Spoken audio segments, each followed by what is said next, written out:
these truths to be self-evident that all men are created equal, that they are endowed by the Creator with certain unalienable rights, that among these are life, liberty, and the pursuit of happiness, that to secure these rights, governments are instituted among men, deriving their just powers from consent of the governed, that whenever any form of government becomes destructive of these ends, it is the right of the people to alter or to abolish it, and to institute new government, laying its foundation on such principles and organizing its powers in such form as to them shall seem most likely to affect their safety and happiness. Prudence indeed will dictate that governments long established should not be changed for light and transient causes, and accordingly, all experience has shown that mankind are more disposed to suffer while evils are sufferable than to right themselves by abolishing the forms to which they are accustomed. But when a long train of abuses and usurpations, pursuing invariably the same object, evinces a design to reduce them under absolute despotism, it is their right, it is their duty to throw off such government and to provide new guards for their future security. The world is waking up, and this is the tipping point. Ladies and gentlemen, Scott McKay coming to you live tonight. Tipping Point Revolution Radio, live streaming to Rumble. The high-octane, full-throttle truth hammer raining that proverbial shitstorm down on the scumbag class. And I don't need to go through who they all are at this point. Many of you know. For the sake of brevity, we've got a number of things to cover with you tonight. We got Mike Jaco coming in for roundtable. Brad Wozny, Canadian Special Operations guy. Many of you know who Brad is. He's been on here before. So we're going to get into the events that are taking place right now. I'm going to move very quickly here because there's some really great stuff, information coming out. I've jumped on a number of things I've seen that have been coming out through X. So we're going to run through some of these, just kind of planting some seeds about what we're going to talk about tonight. The emergence of the system that is going to replace the Federal Reserve, the global machine of tyranny and theft that funnels all your dollars into Big Pharma one way or another as it puts you in the ground much earlier than you should, literally probably by hundreds of years, if eternal. But what's exciting is that we're moving toward these two dates, May the 17th and July 4th or 5th this year. Things that are supposed to emerge. I always wait with bated breath. I don't jump on these things, make predictions, and tell you, man, wait till you see what's coming, or on this date, this or that. You guys know I don't do that. I get irritated when people do, because when they don't work out, people just kind of lose hope. However, there are some great indicators that I'm going to cover with you here. I want to thank all of you folks that came to Mary Crowley's event, Open the Heavens in Las Vegas this weekend. Of course, we were there. Spoke at that a couple of times. It was great to see all of you and meet a bunch of you. I hadn't had a chance to see some of my friends for a little while, and met some new people who are great patriots in the movement. And I didn't get a chance, or I finally got a chance to meet some of these folks too. So I'd like to go through names, but we have a lot to cover tonight. A lot to cover before these gentlemen come in. But yeah, it was a great event. Great being there. And I hadn't seen Cheryl Mendenhall for, I don't know how long it's been since I've seen her. But fantastic. I mean, she put on a powerful message. I mean, after she was done, if you haven't seen her before, she was a former pageant beauty queen. I forget what, Miss USA, whatever, ran for the U.S. Senate, and has a ministry that's extremely powerful. You know, not many people that can project the power of the Christ consciousness in their message to a point where it makes me say, hell yeah. But I'm telling you, she was remarkable. A very powerful presentation this week. I mean, she spoke right from the spirit and the heart, and she said some things that really I love to hear. She's like, what's up with you Christians? What is the deal with Christians? You people, you're not doing the job. You're not coming out to vote. You're not getting in the battlefield. Where are the quote unquote Christians in this battle? Too many sitting on the sidelines. So it's kind of slapping her a virtual high five. But yeah, between her and her husband, I had didn't meet him, saw them together, of course, when they were up front. Mr. and Mrs. America, we talk about a force of power. These two, the way they look together, and I'm sure he's as dynamic as Cheryl is, and then all the other speakers there as well. Anyways, thanks for coming out to see us. It was a great time to be there. And anyways, here we go. We're gonna jump right into an X post. I gathered a couple of these on the plane when I was on my way out and back. Some things that are pretty interesting here. I'm going to read one that Gene Decode put out. The financial system is obviously something that is now coming into the light of where we're headed in the dissolution of their architecture. I found this interesting. So the Supreme Court just sealed a ruling that abolishes the income tax. The money they took from you for 113 years was used to suppress every cure that could have saved your family. Not reformed, not reduced, abolished. Case number 24-1791, filed under seal. Decided 7-2. No dissent published, no media briefing, and no public docket entry. You ask yourself, wow, why? The only reason anyone know it exists is because a clerk, 26 years old, 3 months on the job, accidentally uploaded the ruling to the public PACER system for 9 minutes before it was pulled. 9 minutes, 14,000 downloads before the file vanished. The clerk was placed on administrative leave. The file was scrubbed from every server, but 14,000 people have it, and the blockchain does not forget. The ruling is 94 pages. The core finding, the 16th Amendment, the amendment that authorized federal income tax in 1913, as we've been saying this for decades, was never legally ratified. Not a technicality, the court found that 4 of the 36 states that allegedly ratified the amendment submitted documents with material alterations to the text, different punctuation that changed the legal meaning, different wording that modified scope. Under Article 5 of the Constitution, the ratification is voided. The IRS has been collecting taxes on an amendment that does not legally exist for 113 years. Every dollar, every April 15th, every audit, every lien, every garnished wage, every home seized, all of it based on an amendment that the 7 Supreme Court justices declared was never a law. Where did the money go? $4.7 trillion per year, not to roads, not to schools, to a system designed to keep you dependent on pharmaceutical drugs that manage symptoms while cures were buried.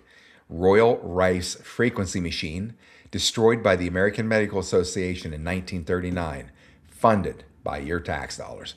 The NIH spent $41 billion last year. 0 went to frequency healing. 0 went to bioelectric medicine. 0 went to therapies that actually reverse disease at the cellular level. Your taxes funded the FDA raids on natural health practitioners. Your taxes paid for the lobbying that made it illegal to say a plant can cure cancer. Your taxes built the system that put doctors in prison for healing people without drugs. Every paycheck, i.e. Dr. Robert Young, every paycheck they took from you funded the suppression of medicine that could have saved someone you love.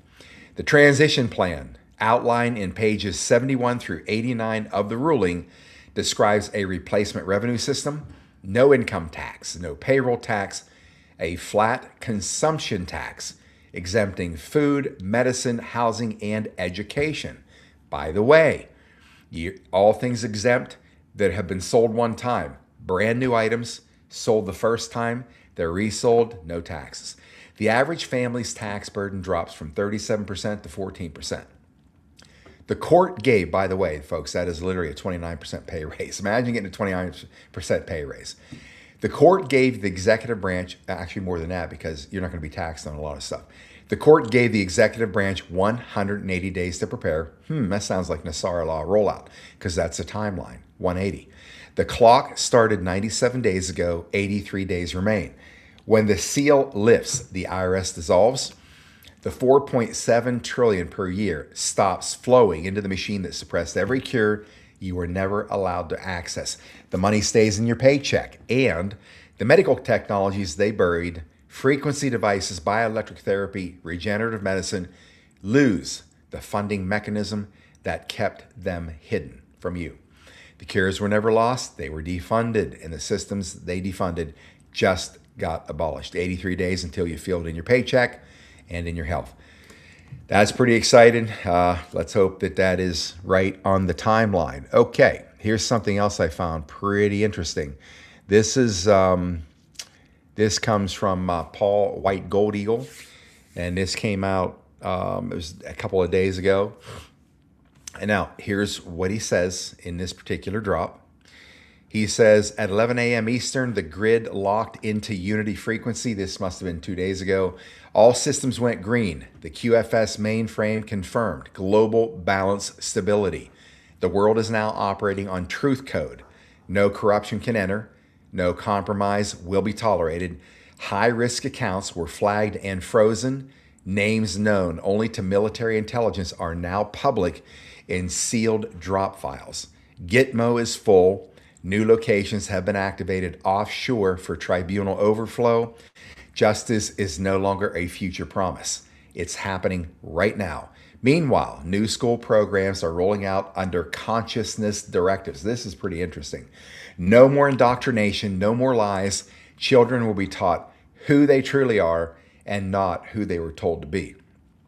Prepare for the next phase. When the power resets and comes back on, nothing will be the same. New screens, new maps, new mission. You are part of the greatest transfer of power in human history. Act accordingly. Stand tall. The world is watching. Follow the signal. Christian B. Wallace, Tier 4B. And then there is one more, I think, if this is Paul White Gold Eagle. I'm going to run through this because it has to do, again, with the system. Followed up with this drop. NESARA was signed into law October 10, 2000. It abolishes the IRS, cancels all debt, and returns America to gold-backed currency. It has been blocked for 25 years. So I've covered this many times in the past. The date, timelines, how that all went down. National Security, or the National Economic Security and Reformation Act, was passed by Congress and signed by President Bill Clinton under military supervision. Armed Delta forces stood in the room. Clinton had no choice. They were going to put a bullet, and they had a gun to his head, put a bullet in his head if he didn't sign it.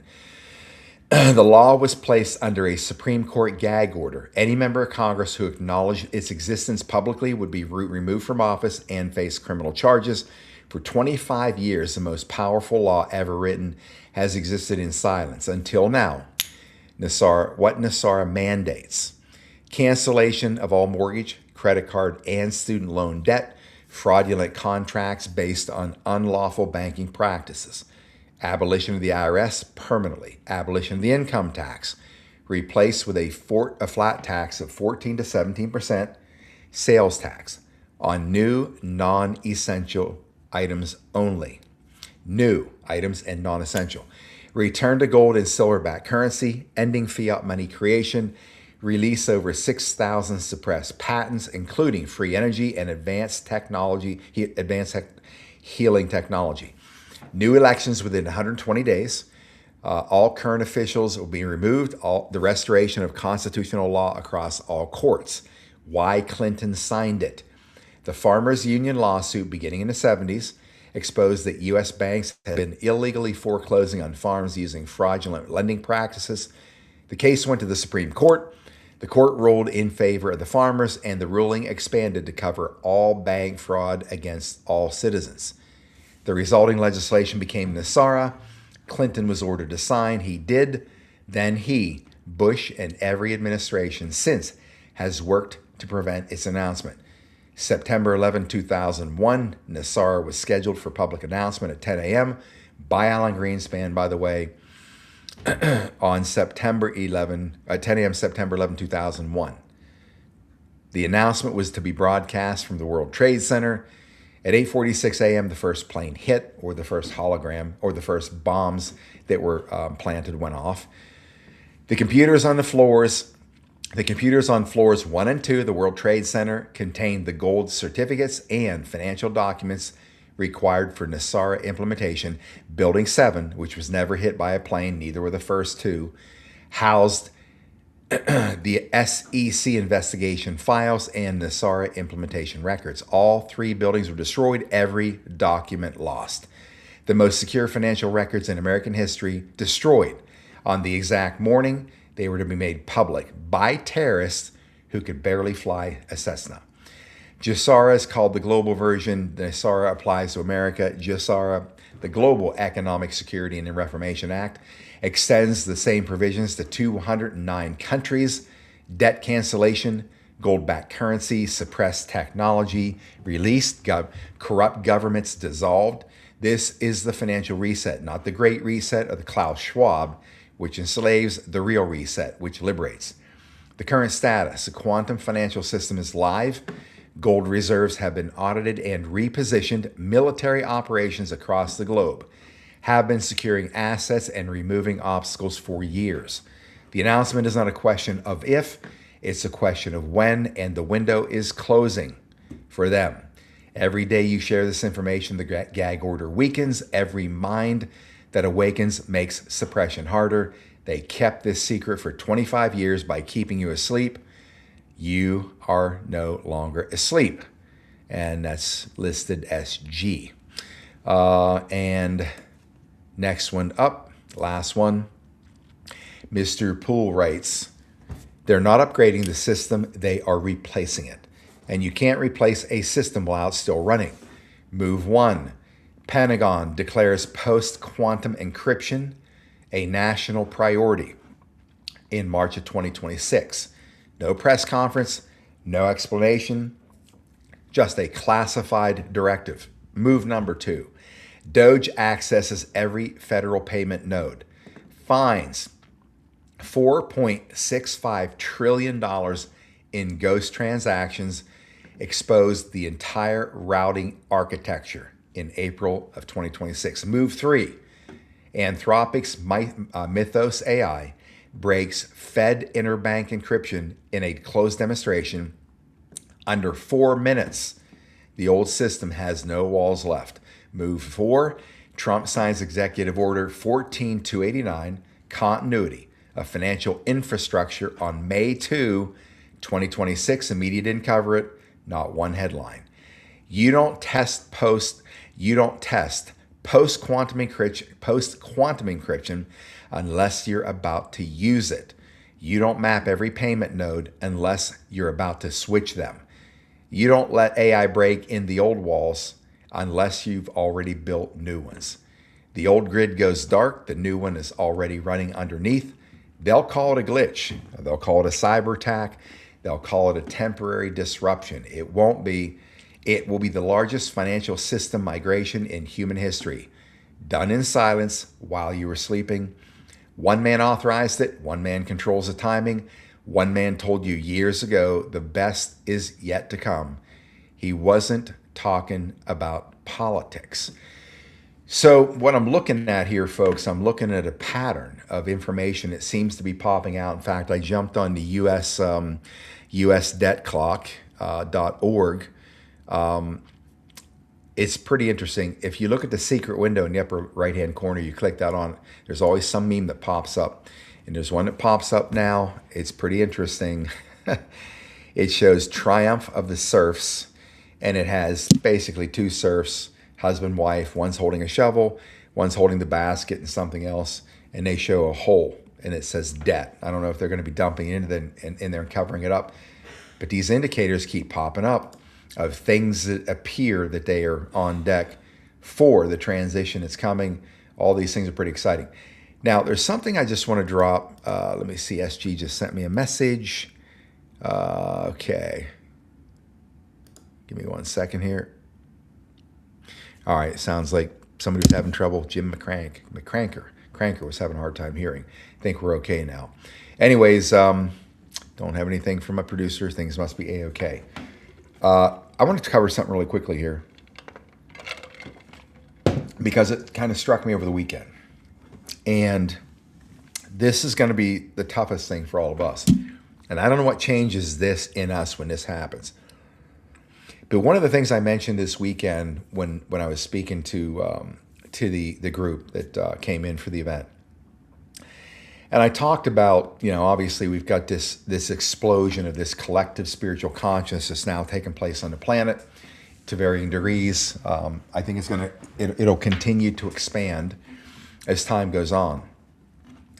But here's something that it kind of bothers me, it distresses me a little bit, because in too many aspects of the Great Awakening, too many of us are missing the whole point of the Great Awakening. Okay, obviously all these things I just mentioned are important to get out from underneath debt slavery, take the yoke off, have a better experience in the human form here in this angelic realm that we're going to get to rebuild. But so much of it has been focused on the amount of money, or all of us getting rich, or all of us just having more things. Now, here's the thing: nothing wrong with that. We all deserve that. Everybody does. However, we've watched how this goes when people have been starved out of their true inheritance or true existence that God had created for them. It's like somebody who's starving. If they're literally starving to death, and you feed, some people can't even feed them, because if you feed them, they're going to eat or eat way too much, and it'll literally kill them because their systems are not prepared and conditioned for that consumption. Same thing we have with what we're going to be facing here when this whole system migrates, when this board, this entire chessboard is cleared, and we all get our rightful places on that board. And the thing that I want to talk about, and I hit my Christian brothers and sisters this weekend because it was primarily a Christian event. And I said, look, I've listened to this for a couple years, people focusing on how rich they're going to be. I have XRP, I'm going to be a billionaire next week or next month. And this continuation of all of this excitement to have an extraordinary amount of money, right? And I'm going to tell you, I've had it and I've been without it more than I've had it. I've multiple. I've been wiped out more than one time, believe me, and I can tell you what cleanses your soul when you do have some good measure and it's ripped away from you. You end up realizing what's really important in life. It's interesting. Guy said one time, he goes, all you do is worry about money. I'm like, yeah, actually I don't. The people that worry about money all the time are the people that don't have any. They're the ones that worry about money all the time. Money, of course, as you know, is just a tool. Good things happen with it. Bad things can happen with it. It all depends on the person. But everybody thinking that speaks this way, every one of these people, that their focus, and you hear them all the time, their focus is when the RV happens, or when the financial reset happens, or Nasara happens, or then they release these humanitarian funds, or my XRP is going to make me a billionaire. All that bullshit, again, is focusing on the wrong thing. That's not what the Great Awakening is. The Great Awakening isn't about how much money, how much material world you can start gathering, capturing. You're missing everything. It is the absolute freedom of the human consciousness from its prison that it's been in. Because, as I said, if all of our focus is on money, look, I want more, believe me. I'd like to be able to do things that I personally can't do because I don't have the resources to do them. When I do, yes, I will.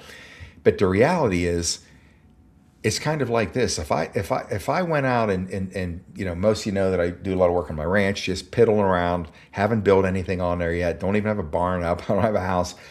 Could I have done those things? Yes, of course I could have done those things. But why haven't I? Because the money that I have been utilizing from day one has been to fight this war.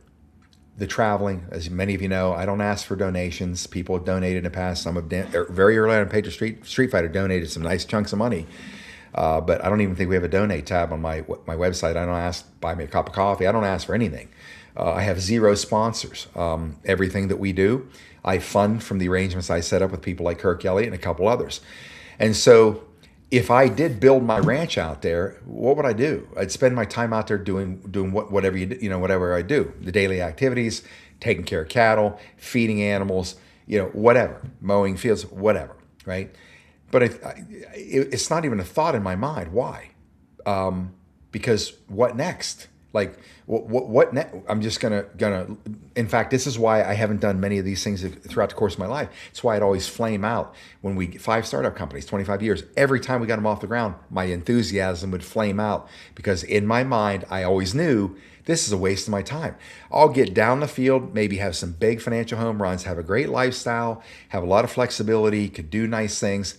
But it's going to go away. We're going to lose it all. We're losing all of it. They're going to take the country down, and then it means nothing. It's all gone.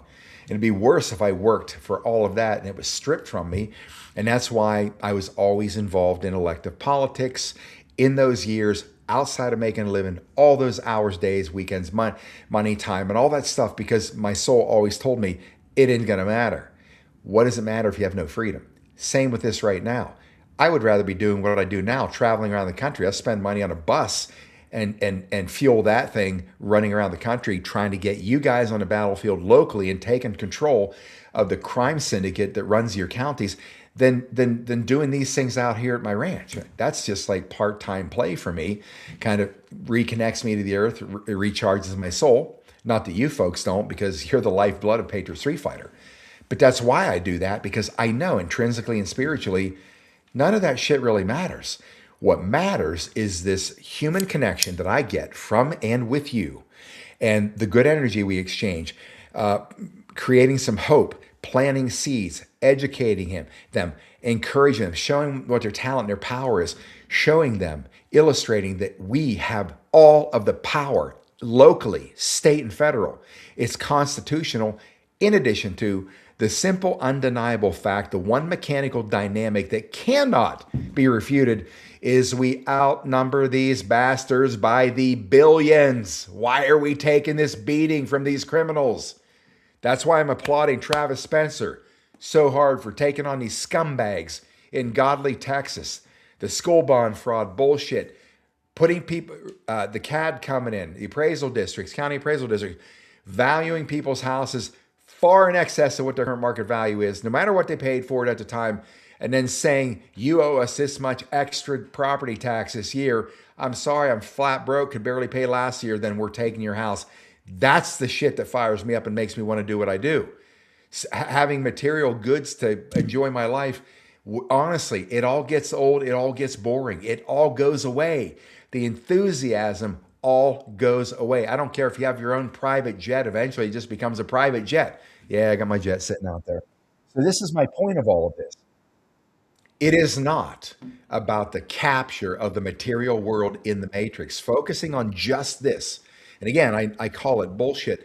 It's not that it's bullshit. It's the mentality of people that can't wait till I get my RV. I'm going to be rich, or I'm going to be a billionaire from all my XRP. And that's all they talk about. All they talk about. All they talk about. Completely miss the Great Awakening. Completely miss the purpose of what we're fighting this war for. I'm more excited about kids no longer starving in Africa in a massively resource-rich nation. That's what I'm excited about.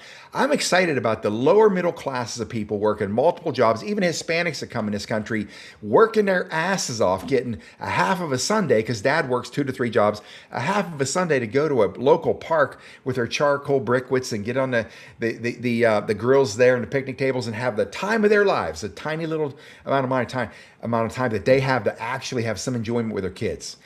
That kind of stuff is what fuels me, to see the yoke stripped off of humanity so people can laugh and love and smile and just enjoy each other's company and presence and great experiences. It's not about how much matrix shit I can have. I want a helicopter. Yeah. I'm going to get one day. Plan on it. Come on, XRP.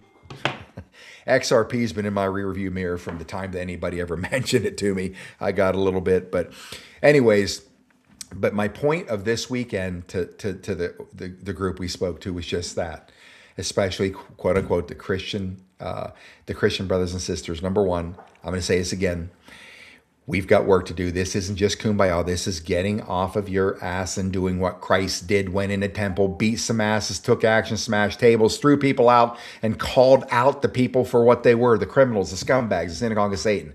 That is not getting hit in the face and turning the other cheek. All of that stuff, right? That is not what this is about. Christians, where are you at the voting booths? Christian, where are you guarding polls when elections are coming? Christians, where are you when you got to take on these criminals at the county appraisal districts, valuing people's money, cranking up property taxes, and then going in there and take their houses? Look, this is all coming to a head. And I'm going to tell you, just from last week's shows with Mitch Vexler, who Mike Jaco and Tracy introduced me to, and Travis Spencer, who's taken these guys on, had a sheriff arrested, deputy sheriff, another cop, and a couple city officials arrested for this bullshit on this school bond fraud stuff. Guess what? They do this stuff in this country, and they come to somebody's neighborhood to take their house because of this bullshit. There should be 40 neighbors standing there with pitchforks, guns, I don't care what it is, say this bullshit ain't happening. You guys are criminals and corrupt. You're not taking their houses. You try to take one house, bring the sheriff, bring whoever. It's done. You're not doing it anymore. We, the people, are taking our power back. What keeps people from taking this kind of activity to stop taking this beating from these liars and thieves in these local areas? I'm going to keep hammering away on this. By the way, PennDOT, yes, I'm coming back to Pennsylvania, and Mrs. IG, if you haven't got me any results, now for 2 years into this, about getting rid of these criminals at PennDOT, guess what? Here comes the black bus. No, it'd be a white bus this time because we replaced her. Remember, you guys have said, oh, there's a big black bus is back in town. You're damn right. I'm coming back. I'm going to keep hammering away until justice is served, and you're going to start firing people at PennDOT for stealing the money of we the people. That's what it takes. Anyways, I'm going to rein myself in here. Crank up my excitement. I'm bringing my two buddies. We got two military guys with us tonight. All kinds of cool stuff happening in the world. We got Mike Jaco, our decades-long Navy SEAL, special operator, clowns in America, the good guys, at least until he found out he's working with some bad ones, chucked out. Brad Wozny, also a Canadian soldier, and honestly, one of the most ballsy patriots I've seen yet. This guy's been removed from two countries, the U.S. and Canada, his own country, and you're not coming back for taking a stand. And what does he do? Continues to fire away. This is what it takes for us to get our country back faster. Behave like these guys do. Mike Jaco, thanks for jumping in tonight, brother. Brad Wozny, welcome to tonight's roundtable. Might be Brad's first appearance on a roundtable. Buddy, good to have both of you. How are you, gentlemen? It's good. Good to be here. Great to see everybody, and glad to be back here, Mike and Scott. Well, I was talking earlier. Amigos now? Tres amigos en español? Yeah. Yeah. Yo tengo que irme a mi casa de dormir, amigos. I'm really tired tonight. I'm going to bed. We got to wrap this thing up. That's the only thing I ever learned to say in Spanish. Una más cerveza, por favor. There you go, Scott. Me too. Good to see you, gentlemen. Great to be here, and Lisa in the back. Thank you. You too. What's going on in the Nevada neck of the woods? I was nearby this weekend, Mike, out in Vegas. We were doing that event out there. I just ran down through a number of things people dropped on X. Gene Decode, SG dropped some things on this. There's major movements in DC. You know, the Fed. Kevin Warsh is coming in as the new Fed chairman. All kinds of amazing stuff happening there. I think maybe we should jump off onto that. Have you guys been seeing any of these things that are emerging now that this guy's coming in and they're going to start dismantling or unplugging their Fed and plugging in our quantum system into all of it and launching this thing anytime soon? You guys seeing this? Yeah, definitely. So yeah, in my neck of the woods, they have really high property taxes. I'm looking at taking my silver winnings and buying some property, but I'm just like disgusted with how high the property taxes are. It's pathetic. They got to go bye-bye. But yeah, I think the Fed's going to go bye-bye as well, and IRS. We've all talked about this, and we're moving in that direction very quickly, I think, with the new Fed chief coming in. Brad, what are you hearing out there? Yeah, I concur with that. A couple of years ago, a mutual friend of ours, Michael and I know him, he was down there in D.C., and he filmed the Federal Reserve went just like the 9/11 towers. Unos, dos, tres, three towers, right? Collapsed in their footprint.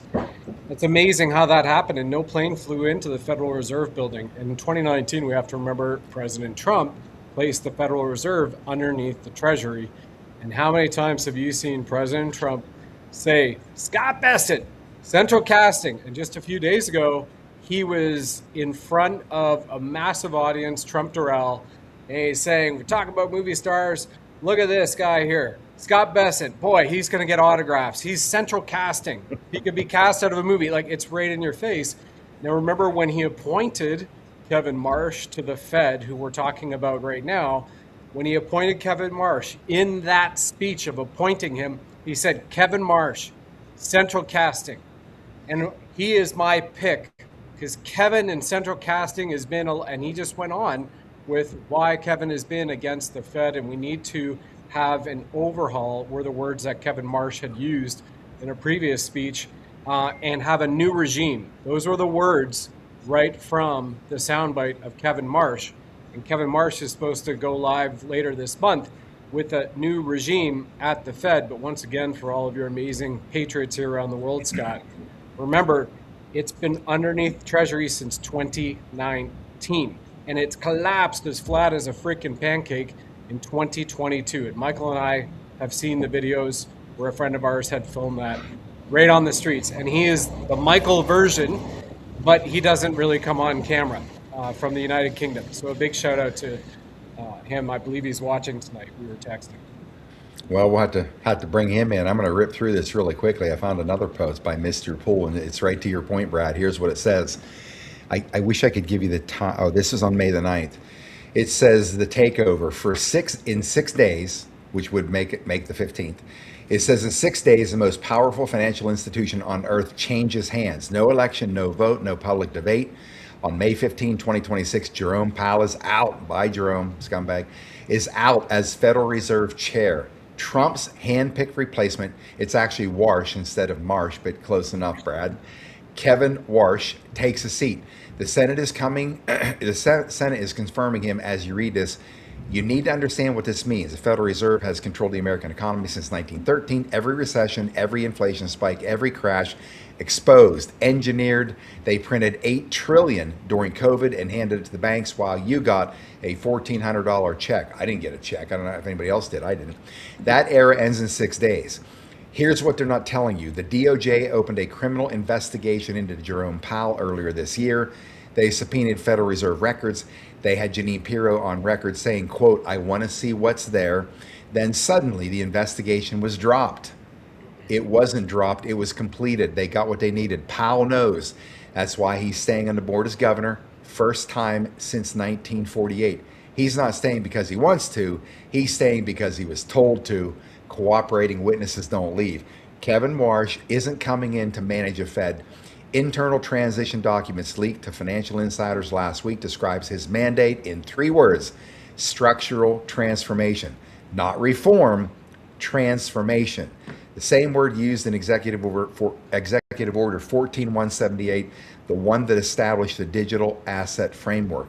The same word used in the QFS integration protocols that 14 central banks signed in Basel in March. This is not a personnel change. This is a regime change. The institution that kept you poor, kept you in debt, kept you dependent on a system designed to extract your wealth is being seized from the inside. May 15th, mark it, the last pillar falls. What does this look like? Again, you guys probably believe what I believe, that whatever it does look like, it is going to be a slower transition, a slower rollout.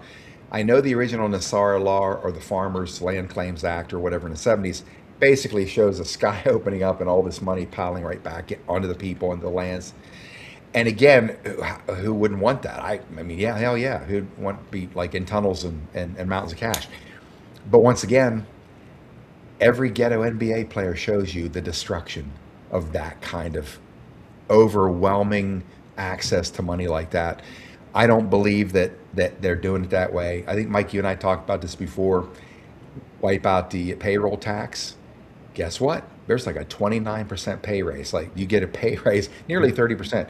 That I would think I was rich if I got a 29% pay raise when I was working a job. I see those are the wealth builders for people. On top of that, it's going to be even more. Why? Because there'll be a sales tax actually, because their average tax now is 37%, 14% sales tax on consumption. You have to purchase to pay it. That replaces it, which really leaves 29% total. But that's just one thing. Think about the release of these 6,000 technologies. Think about the power bills, because we are getting into this access to this energy that costs virtually nothing. The cost of everything will collapse by 90%. Think of that. Everything that you buy, because it takes energy to create, mine, transport, keep lights on to sell, et cetera, et cetera. The cost of everything drops 90%. What does that mean? There's your transfer of wealth. That's the way I think it comes on a little more slowly, so we can kind of catch our breath. And you know what? It's going to take a while to get over it. But eventually you're going to be like, you know what? When you can have anything you want, really, life's really not that exciting. anymore. There's no challenge. There's nothing to work towards. Like, yeah, I could have that. And when you can have things, you don't really even, like, there's things that I can have today that I've wanted for a long time. Now that I can have them, I'm not even interested in them. Why? I don't know. I guess because I can have them, right? Why is that? Because the fuel becomes this right here, what we're doing. So tell me what you guys think about that. Yeah, the creative aspect is going to be huge once this new energy system comes in, and taxation's gone, and a lot of other things that have been stealing our wealth over time. So you'll be able to focus more on creativity, creating more travel, information gathering that's been compromised. So history is going to be changed. You're going to have to learn new history. So that's going to be exciting. Travel to other parts of our solar system and galaxy and so forth are coming, not right away, but coming. But we'll see a lot of this stuff, start to happen after this transition. But the other systems have to collapse. And once the collapse, is done, as finished, and we move into these other systems, then that's when the process begins. Now we're seeing the collapse happen in like we're talking about the economic system, but we're also seeing a collapse in war. So we won't have war anymore. Imagine that. We saw no war during COVID-19 lockdowns. So it is something that can be accomplished if the deep state is basically, taken out of the picture, because they manufactured that, and there was no war. And so if the deep state can do it, we can do it as well. And take the deep state out of the picture, and no more war. Very, very simple. So Trump is in the process of doing that, taking NATO out of the process. NATO was designed to go after the Soviet Union 30 years ago when it collapsed. It should have gone away, but there's a lot of people get paid in Congress and the Senate and so forth, and probably presidents as well, that have been able to they kept that system going, even though the United States pays more than all of the other countries combined for military might. So that's, them using us as their military might, around the world is gone. That's over. That's being demolished. That's being taken down. It's same thing happened in Iran. So that system there that was going to control us through nukes and so forth, that's being demolished. Now, why is it taking so long? Why is it taking so long for Russia to, they came down within months of when this war started. They were like, just a few kilometers away from Kyiv, and they stopped. Now, why did they stop? Because they wanted to see what NATO was going to do. And so all this time, they've been, slowly and methodically wearing down and destroying NATO, because NATO was throwing all their military might, all their money into Ukraine to take down the free Republic of Russia, and that wasn't happening. That didn't happen. So you have communists now, because the communists of Europe wanted to have want to be combined with the communism of the Soviet Union. That didn't work out, so they've been against them ever since. So this is collapsing. So all these different systems collapsing. All the money that's been going over to NATO is no longer going to NATO. It's going to stay here in America. So all of these different systems collapsing. We've got another one they're trying to throw at us, this hantavirus scare. But I think that we'll probably see some traction there. But I think just like what President Trump did with the coronavirus, he came in with Operation Warp Speed, and basically it crushed their whole narrative. It crushed their ability to control the whole world. And probably the same thing is going to happen with this hantavirus. So that's we're seeing all these things coming up, and one after another are going to get taken down, destroyed, and we keep advancing. Golden age coming. What's the deal on the hantavirus? I know they got some people off the boat, had 3 deaths. They'd quarantined a few folks. They're using military craft to go get them, with their hazmat suits and all that. There's obviously something legitimate to that. Is there anything that we're not seeing here that we can prepare for, or what's this look like? Yeah, it looks like the real deal. They've been planning this for a long time, just like they planned for the last, with JFK. They wanted JFK. Hey, we want to crash airplanes into buildings and start a war with Cuba. That didn't work out, and so they killed him. And then they had Bush, little boy Bush, come in, and they're like, okay, we got our puppet. So they crashed. No, they didn't crash any planes into buildings, but they did drop those buildings in their footprint. And from that point on, it's been a slow reveal of deep state activities. And so, that's one of the things we're seeing. This collapse of their system, their collapse of their control. But they're going to come up with something like Wano Saban did. It's going to seem like at some point it's going to seem like the death of America. And I think the last ditch effort that they have, because they've been planning this for decades and decades. If you go all the way back to the movie Outlook, they talked about hantavirus, and in 2022. Somebody came in on May 1st, which is kind of like the same time frame where hantavirus came out. It said that if they really, and this is 22, this is when COVID basically started to, collapse. And they said if they really want to have a real good pandemic, they would, basically have hantavirus. And make it so that it's transmissible, and if they can do that, then they would have themselves a real pandemic. Then they didn't say pandemic, I said pandemic, but this is what we're in again. Brad, I think are you in Bosnia? Is that where you are right now? Where are you? That'll be in a few weeks' time. No, I'm still down in South America. Yeah. Still South America. Well, all right, we'll leave it at that. Still South America. Yep. Man, oh man, a guy who's perpetually on the run. Mutual sun. Yeah, I can see. Sun. Yeah, I fully agree with everything that Michael has said. And, a couple things for your audience. Scott, just look at today, Scavino posts a Q drop, six-year delta, drum solo, right? Juan picks it up, sends it out, says, you usually do a drum solo at the end. I think that was Phil Collins, right? In the air tonight. Just awesome. Yeah. So you're at the end. And then we go back to a couple of points from President Trump. Before I pull back, like what's going to happen with all the wealth that everybody gets, I have a couple of key points to make on that too, which I think will help people feel really calm about this, right? To your point about, the ghetto NBA stars or people who are lottery winners that we know, because they don't have the ability to manage money, manage assets, they lose it. I've got something a little bit counter to that, which is going to come up to it.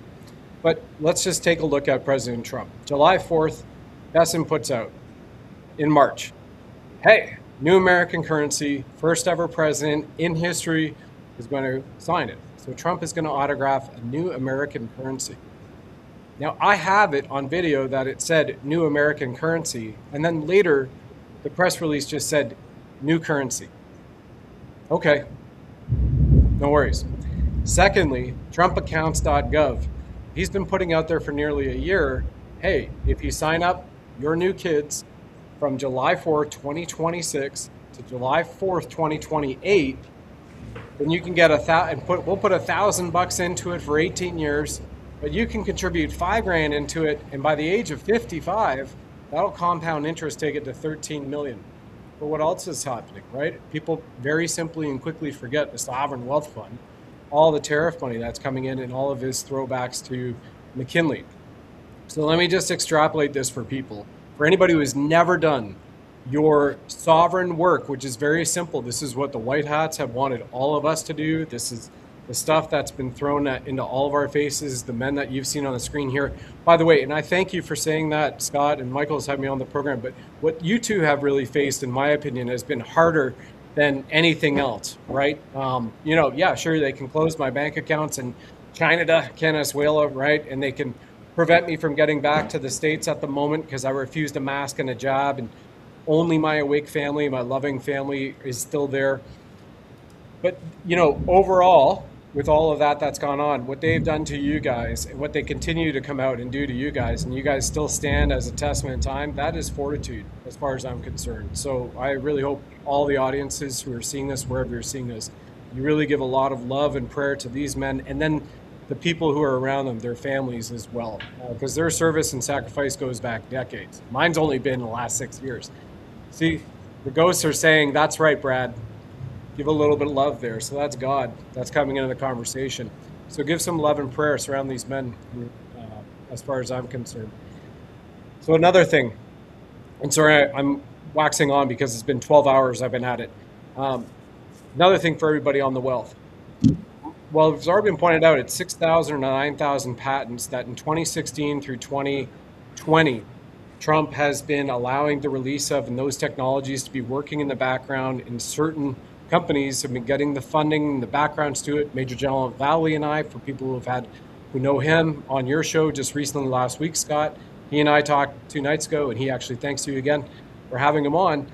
Well, we spoke to a fellow who's been involved in this for nearly 40 years for the military-industrial complex. But again, those things that will happen to your family if you don't work for them, right? It's kind of like, you're going to do this, or you get a bullet, and they get a bullet too. Well, now this is all coming out benevolently. So where does this lead to? This leads to, imagine the fact that you had just a part of your QSIP. You had several $1 million instead of the hundreds of millions or billions all of you have. Right? I know my QSIPs. I know them in the States. I know them in Canada. I know the value that they're worth. And I double checked it again 3 days ago. We're probably not going to get the hundreds of millions or billions per person that we've been traded. But just imagine with a couple $1 million and the fact that you no longer have mortgage rates, mortgage interest, mortgage, 2 French nouns called death pledge is literally what it is. Mortgage, French nouns, everybody. Look at government. Governance meant is to control minds, right? Rihanna 3 years ago at the Super Bowl wearing that T-shirt with Christ cross upside down. That's pretty much gone back to a constitutional republic, right? Which is we the people, by the people, and anybody who's in office and not for the people, so help them God. You know, those tactical civics types are going to come out to them with grand juries, so they know the FA and the FO, so they better keep themselves in line. Then the other thing, too, that Michael was alluding to and said extremely well about the creativity process. So imagine you don't have to go to work for a job just over broke and be part of a system that is suck your soul, time, and energy and money. That's the acronym for system, suck your soul, time, energy, and money. So you can put food on the table, the roof over your head, your kids into school, through school, hope they get good grades, good job, marry a good person, have kids, and do the same fucking thing all over again, is gone. Now what you're doing is you're tapping into the art of your heart, because naturally every human being born is born altruistically. It is the society that conditions the environment and the people around them that start reframing that altruism, and they can either be a great expression of that or that might be tamped down with some types of trauma and events such. So we start returning to that, and we have more light in the world, then money becomes something that is just a factor. Like we have a phone and we want to send a text message to a friend. It's just there. It's a tool that allows us to express our highest and best selves. So you might have an ATV and you might have a couple of the Indian Chief motorcycles because nobody wants to buy a Harley Davidson anymore, right? Yeah, it's Indian. Exactly. I know you know. Yeah, it's the Indian. Murray Smith, good Canadian, one of my mentors. He bought that out of bankruptcy in Denver, Colorado, and brought that company around before he sold it for a couple $100 million. So way to go, Murray. Right? Bob Proctor's very first personal mentee, by the way. So then that's where we are. So what I would encourage everybody to do from a consciousness standpoint is realize, one, the white hats want you to do the work, you to check into things, you to not just listen to anybody that's saying this is what's going to happen and sit back and relax. We all have to participate in this collective uplifting of consciousness together. B, when you have a few $1 million, maybe it's a little more, who knows, we'll see. When you have that, when you don't have to worry about bills at all, you don't have to worry about tax enslavement systems, what are you going to do? Who are you here to be in this world? I'm talking about your life, your soul, and your incarnation. That's where we're going. And in the meantime, you can't sit back on the couch like these men have been telling you for years and years and years and years. You can't sit back. You have to be a participant in the greatest awakening possible. And you do you, whether it's tactical civics. But you need to awaken up people. Number one, everybody in this audience. And number two, what is it that you're going to do to contribute to the greatest spiritual awakening that we've ever had on this planet? Because the Galactic Federation is watching. We are the best movie that's here. And I'm just going to leave it at that for now, Scott. I'll throw it back to you guys. I'm jibber jabbing. Mike, I mean, you nailed it, Brad. Mike, I said this over the weekend. Look, folks, the military can only do so much. Trump can only do so much. They can reestablish the architecture that gives us the ability to govern ourselves, for we the people to actually keep control of it this time. It may look different than what I think, and I think in some capacities there may be some type of even AI governance that takes the personal interests of people out of it, where they stack decks in legislation to help themselves. So I'm not really sure how much there's going to be, at least from that side of the table, to give us back the country. I just personally believe the republic is a republic. A restored republic is not going to be different than the republic when they created it, right? There's things that have to be done by the people, and that's a responsibility that we have to basically govern ourselves or govern our communities. I don't see how, like this whole, I mean, you're the one that introduced me to Mitch Wexler, and that information did 2 shows on that last week, then brought in a kid, call him a kid, he's 42, Travis Spencer, took on Godly Texas, and the DA up there is arresting law enforcement, arresting city officials. They're taking them down. Half the police department has been arrested on this bullshit of these CAD numbers so far off the chart of common sense of what valuation of each property is, to get as much property tax as they can to fill their budget desires. And they discovered there's a very sophisticated software they're all using that shifts these property values around to make them sky high, to force people to pay or to confiscate their houses. This made it, to me, far worse than I could have ever even imagined. And I've been hammering away on this local stuff for years. And that shit caught me so off guard. I was like interviewing Mitch, and then when I brought Travis up, my head was opening up like a volcano, and lava was pouring all over my vest. I could barely contain myself. I mean, I don't probably hit 40, 50 F-bombs in a string, just I was so pissed. And I'm thinking, this is everywhere. This is at the local, small town levels all across the country. There's not enough prisons. There's not enough cops. There's not enough whatever. I don't see any other way, Mike. When people discover how these local pieces of shit have been stripping what little money they have in more and more property taxes, I don't see how the pitchforks don't come out. I swear to God. And they're coming to take your neighbor's house because they valued it 2 to 3 times higher. You can't pay it. Somewhere that powder keg's got to blow. Somewhere the people are going to say, bullshit. You guys show up anywhere in this street, it's going to be like the Bundys all over again. Does that work? Yes, it works. Look what the Bundys did. Show up 120 or 150 guys on horseback with high-powered rifles to meet a heavily armed BLM. We're going to die today. Some of us are going to die, maybe all of us, but a lot of you people are going to die too. Guaranteed. Let's go. What did they do? They backed down. They pulled the plug, because the enforcers that they send out to do this shit, the politicians, the scumbag milquetoast pussy cowards who never come to do it themselves, the people they come as the enforcers, they're not stupid. They realize that the people are not going to back up 1 inch. And if push comes to shove, it'll become okay corral, whatever. But you're not taking another house in my neighborhood. Trust me, that is the only thing, in my opinion, that stops it. And it's the one thing that irritates me, that we can't get literally hundreds of people to show up to one house and say, ain't happening. Ain't happening. You come and try to take this house, come morning, yours is going to be on the ground smoldering. Ain't happening anymore. Man, I don't want to see that get to that point. But you know how it goes. You push things too far, and when that sucker explodes, you're not turning it back. It gets out of control, and we don't want that. If people show up in numbers, then they start to get scared, because they're cowards. Bullies and criminals and thieves and thugs are always fucking cowards when the masses show up. Am I right? Yeah, absolutely. And, we need, like Mitch and those guys say, we can't just go after them initially. We have to expose the fraud. Once the fraud is exposed, then I think we need to probably work together to basically stop them if they're still going to come and take properties and so forth. And I think that's going to start to move into, if it needs to, into the next election cycle as well. So if we expose the fraud and nothing's done about it, then we're going to get involved. And I've been looking at learning how to do make nooses and so forth, because I think those need to be thrown over light poles and so forth, if it comes to that. So I got lots of guns. I'm ready to do a Bundy type move if it comes to that. I'm ready to go to Colorado and start to free some people in prison.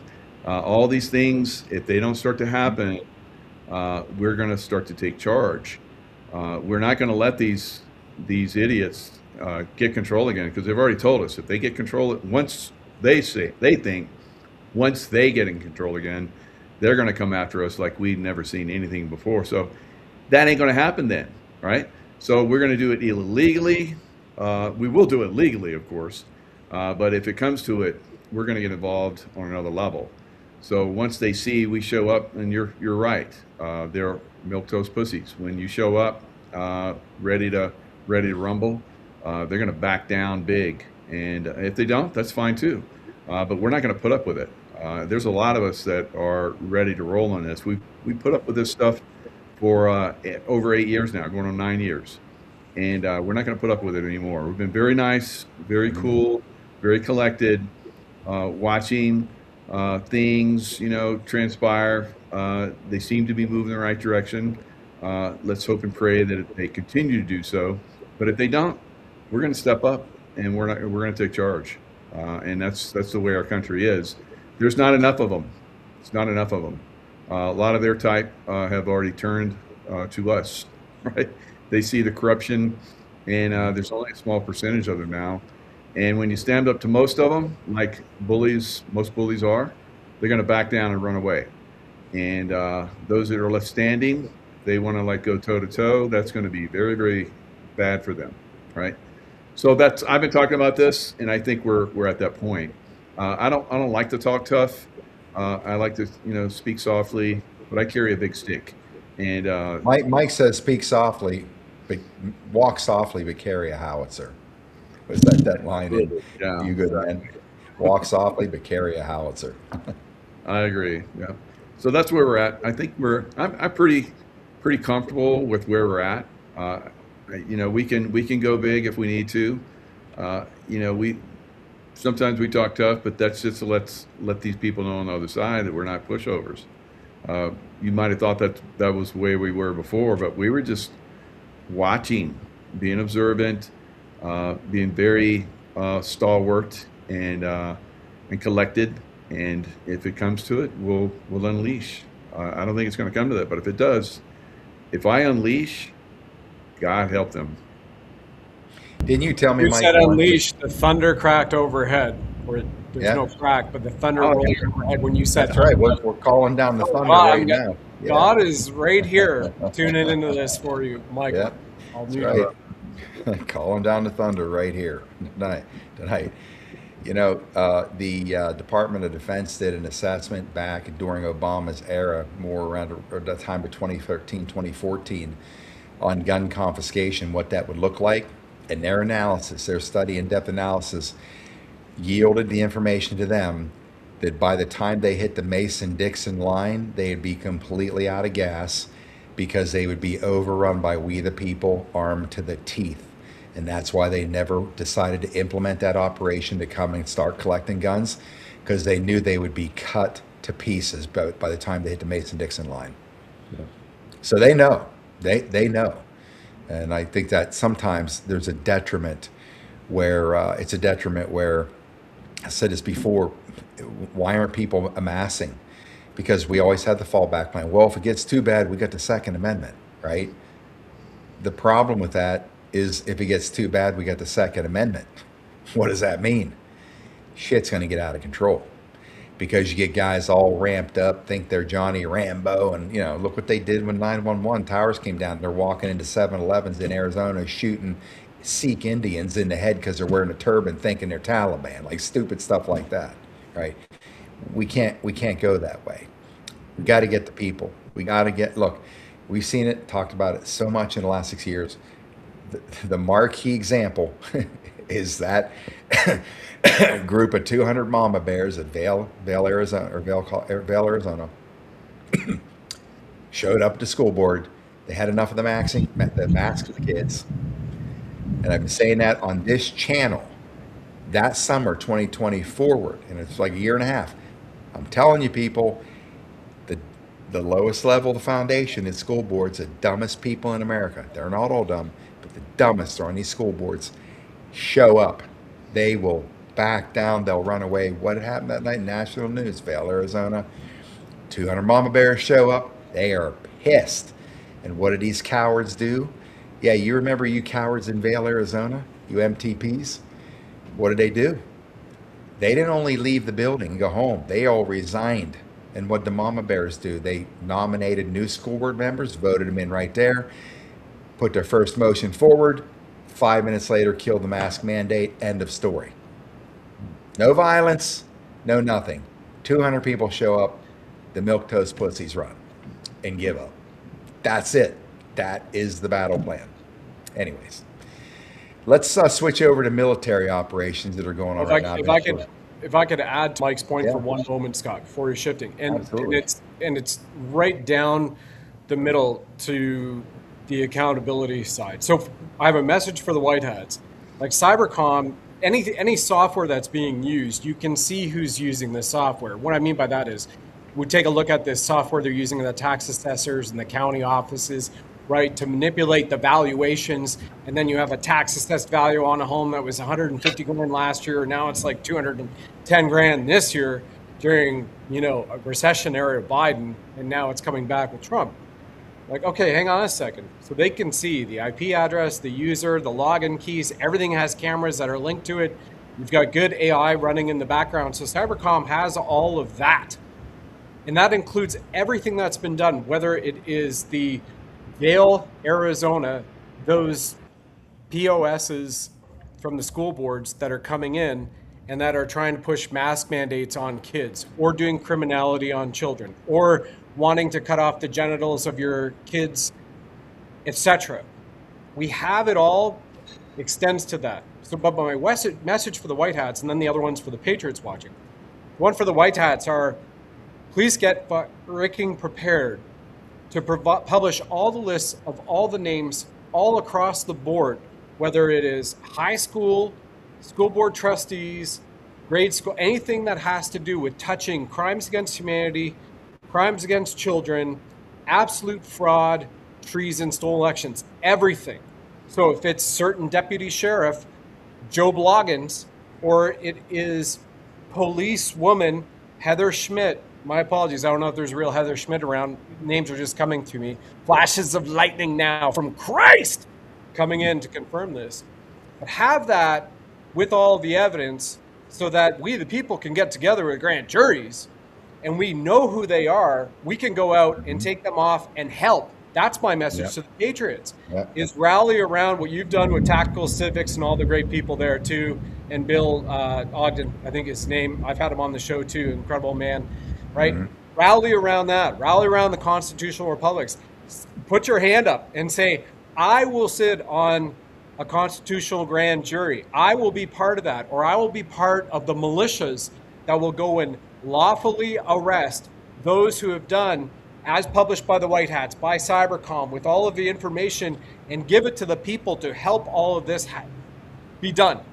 And that could go all across the board, right? Outside of the United States, through other countries too, but not just for Obama, not just for Biden, Hillary, and all that kind of stuff. We need everybody everywhere. Even the children who don't know that their parents or a parent might have been involved in this, they need to know. We have to have that all published here in the next 2 years, and that is how we also help stop it, because that does not take that takes vigilantism out of the equation, right, Scott? And Michael was pointing that out too, right? He's ready to go. He's got the Roosevelt quote, right? Walk softly, carry a big stick, and then you're like, walk softly and carry a howitzer. But this is the thing. Like, the pressure cooker is at the boiling point, as I'm aware of many people from Montana, some great Montana patriots and veterans up there that are ready to effing go. and they're getting sick of waiting on the sideline. So I just want to put that out there for the White Hats, and then also for the Patriots. Raise your hand and get freaking involved, because yeah, sure, the money will come. Yeah, sure, you could be there, but this will expedite it, in my opinion. Yep. Mike, you've had enough. I've had enough. This CAD stuff, this introduction to Mitch Wexler, and this whole thing that's tying into Juan's event out there. I know I'll see you probably out there next month, and he'll be speaking there, of course, too.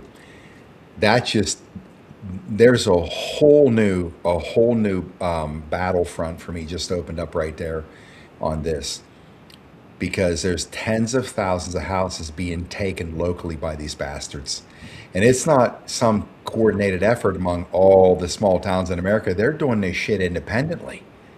They're doing it independent of each other. They just have the software, and it's because it's always been done. I mean, I talked to Juan about it. I said, what the hell's Ken Paxton doing? They know about this. These guys have to sign off on the schools apparently having access to the federal bond market. How in the F can local school districts get access to the federal bond market and the SEC's not even standing there? And they've done it for decades. And now they're literally taking tens of thousands, and you're talking senior citizens, retired people who have a fixed income. And in fact, I think it was Travis was telling me on last week's show, she just texted me or called me, that the response by one of these bastards, whoever was trying to defend them come up against them, this is the only house they've ever lived in. Well, tell them that they can take the money and go live in a rest home. Can you believe the callousness of this bullshit? I'm afraid if I'd have been standing there, I'd have twisted his head off like a dandelion right in front of the guy. This type of human, this type of non-human NPC, soulless piece of shit is sitting inside of a city commission or town council or CAD department and doing this stuff? Are you fucking kidding me? Like, this corruption is so widespread, even at these local levels, small towns that are doing this shit. I'm thinking, my God, what is it going to take? What's it going to take? I don't know. This is the closest I've come to literally coming, Matt, just completely unglued and just getting out of control, learning about all this. We saw this in after World War II. We saw it in France, where they went in and basically took all the people that were running the government and shot them. They did a quick military tribunal, and they took them out the side door, and they shot them in huge numbers. They did the same thing in Italy. We've seen this happen, many times before, in a lot of areas where people get strung up, and then once they pull them down, they tear them to pieces. People are so pissed off, and we're right at that point. So I pray that this gets handled in a good way, so that we don't have to take them down in that extreme fashion. Man, the lightning is awesome where you're at, Brad. That's amazing. Yeah, this is our background for the message that you and Scott are putting out, Michael. I know, that's crazy. Absolutely on Good. point. Absolutely on point. It's definitely on point. Yep. And by the way, I haven't seen any rain or lightning for weeks. So all of a sudden, you drop the hammer, God drops the thunder. You're rolling the thunder. AC/DC playing in my head, going, okay, here we are. Yeah, we're definitely getting this going. Very good. Yeah. Very good. Yeah. Scott, are you back, my friend? Frozen. Yeah. Lisa's back there. I mean, Michael's done 5 million shows, so he can stand in for Scott. Yeah, we'll just keep it going. The takeover. What do you think? Are we very? I think we're so close to blood in the streets for these people. 100%. It is so close. Yep. It's going to be it's going to be very important that we start to move into legal consequences for these people. Yep. Otherwise, all these thousands and tens of thousands of people that are losing their homes, that should be losing their homes, If you're a senior and you completely own your home and you're still paying property taxes for the children, that's what they say. Well, you've raised children, you've given to your society your whole life. It's at least we should start with the seniors. No more taxes. Okay, we started that with no taxes on Social Security. Should be no property taxes. They own their own home, they own it, and no property taxes. I don't know how we fix this also with the insurance, because insurance is tied to those illegal assessments of the property tax of properties, and then the insurance comes in and that gets ramped up. So it's a mess out there, and these people are on shaky ground going forward. Yeah, it's like the terrorism tax of Iran that was doing it. I mean, you literally look at it, it's the exact same game, right, Michael? And Scott, you're sitting here where, okay, you know what? In order for you to keep in your home, you must pay the mortgage, your death pledge, plus interest, which is brought out of your strawman account, which is registered at the BIS and Vatican Bank. People can say I was a conspiracy theorist. Even my old ex-wife in 2008, 9, 10, 11, 12, she didn't believe me. I'm like, it's here, it's in writing, it's black and white. This is before AI, right? Web crawler and Google, and it's EW drift. It's all there. You can go see it, 16th Amendment. So why are you paying taxes you didn't contract to? Why you own your property, as you were saying, Mike? Why are you being mandated to take vaccines which kill, murder, and maim humanity? I'm still waiting for somebody to show me a piece of paper that says, if you take this vaccine, that will go away. I haven't seen it yet, and I'm like half a century on this planet. Where is that proof? Please. So they're doing all of this just like Iran and the regime and Lloyds of London was doing to the tankers in the Strait of Hormuz. But this is right down to the microcosm of every American, every family, everybody in the Commonwealth, from New Zealand, Australia, all the way right through South Africa to Switzerland, Sweden, Norway, the UK, the British Isles. Got to put in Irish patriots in there, in Scotland, France as well. You must pay. But then all of a sudden you see these guys going out there snorting cocaine at parties when you're locked down and you're told to take a jab, because if it's no jab, it's no job for you, right? I cannot believe that we don't have the riots yet that have brought these people out. And at this point in time, I think that's why it's necessary Q is posting heavy, like Scabino today, that drum roll, it's about to go. But I would imagine with you gentlemen there, Tina Peters, Mark Grennan, his sons, a whole bunch of others too, that, you know what, between now and July 4th, you don't see these officers of the law, right, men and women dressed up by law enforcement. Some are great, some are good, for sure. But you take those poisonous apples out of the batch, it's time for people to take it in their hands. 100%. 100%. White hats, please, FYI. And I don't know if you want to share that screenshot that I have of Mussolini, Scott, but that's pretty much what's in store for these people. And I'm not like, I don't threaten people. I'm just like, please, do the right thing. Stop, doing evil. If you continue to do evil, then you're going to find out the hard way. So Mussolini and his mistress, they tried to, escape over the border. They were found, brought back, military tribunal, and all of his top people, as you see there, were hung, piano wire, and then eventually what they did is they cut them down, and then they tore them to pieces. That's an angry crowd, right? We're on the verge of that. These people that are out there that think they're going to continue to thieve and pretty much rape us of our funds, our homes, and so forth. You got another thing coming.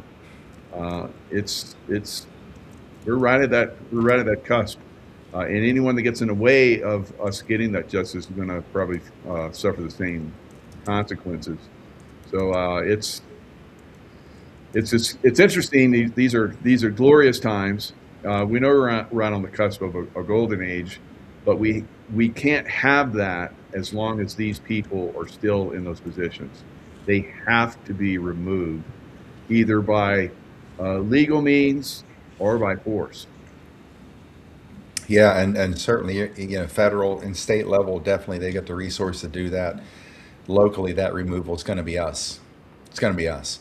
Because, again, I said this enough times, I get tired of hearing myself say it. The simple fact is, at the local level, I mean, you got how many counties in the country? You got 3,000 plus counties in the country, over 3,100 counties in the country. And the only army you have to deal with all this is the people that live there. They're the ones that are being impacted by it. So therefore, the only way out is that the grand jury system. Did you guys happen to see this video? I think it was Paul Gold Eagle put it out, and the video is the visit of King Charles, and the highlights that were ceremonial closure actions of the admiralty law system in the U.S. Did you guys see that video? I don't I'm, remember. I'm Yeah. working. I'm working right now on pulling that up. I just sent a link over. Lisa will let me know. Thumbs up whenever you pull that up, Lisa. If there's a possibility to queue that up, because I want to show these guys. I'm going to look right here on the channel and just see at what point it starts to play. Actually, it plays at about right after the intro on that video link that I sent you, Lisa, is that video. And the way this was kind of framed, they put it out there and explained why this was official. This visit was official, and there were ceremonial actions that were taken as basically time and date stamps, videotaped, whatever, in front of the whole world so they could be documented in history, so they couldn't roll back 100, 200 years from now and say, hey, they deconstructed our matrix, they didn't follow the law, and therefore we've got I can't think of the term, call it just cause or whatever, remedy. We've got legal remedy against this to come back and take it over. So can you give me a thumbs up, Lisa, if you have that up and you can play that? Okay. Watch this, and it take about 10 minutes to play this, but it's really worth watching because I want you guys to comment on us. So go ahead and start that video, Lisa, right where it starts to play and shows this timeline of the King's visit.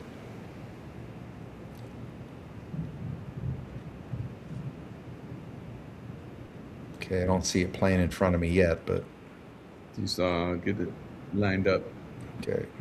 And while it gets lined up, this is probably why after this video, the King's visit at the White House last week, Canada said heavily they're going to roll out 300,000 army, which is a mercenary army. They're bringing in more Pakistanis, Indians, and Taliban, former Taliban. We have mullahs from Iran that are in Canada right now to sign up as part of the military, and Africans to fight what the head general in Canada, Department of National Defense, says, to fight a global war on Canadian soil. So that is a little bit of a pretense as to why they're probably so afraid with what they saw happening over here if they're not part of the plan. And they're totally scared. Well, watch this. This gives them absolute just reason to be scared shitless, because this is dotting the I's and the T's. Go ahead and let this play, Lisa. Here's what's interesting.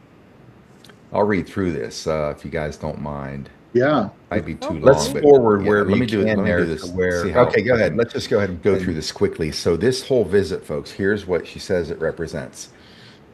This is Paul. Yeah, I'm sorry. That was exact.